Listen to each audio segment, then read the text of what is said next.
everyone, Gil here at Grayman Prepping. On this episode of Your Prep for Today, I want to talk to you about hot sauces. All right.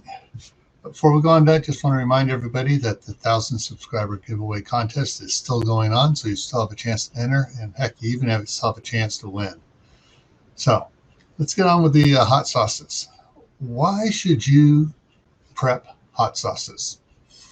Well, look at it this way. If all the stuff you're preparing, what if you are a little shy on seasonings for things?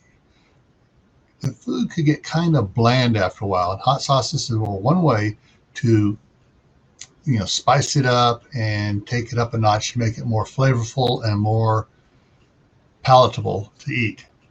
Most hot sauces have a bit of vinegar in there, so they're preserved for a lot longer than a lot of other things. So it's a good idea to stock a few different types of hot sauces, even though you may not eat hot sauces currently, but once or twice a month. It's something good to have in your prep so that you can deal with bland foods later on.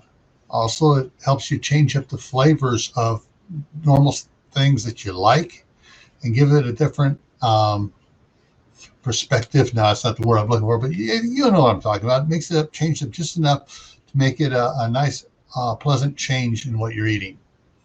All right, so check out your hot sauces, figure out which ones you like, and stock up on a few of them. All right, and remember, stay happy no matter what life throws at you. Stay safe. Don't go out and do anything foolish.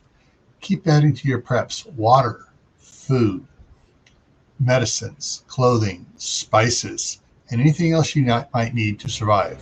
Why? This is why.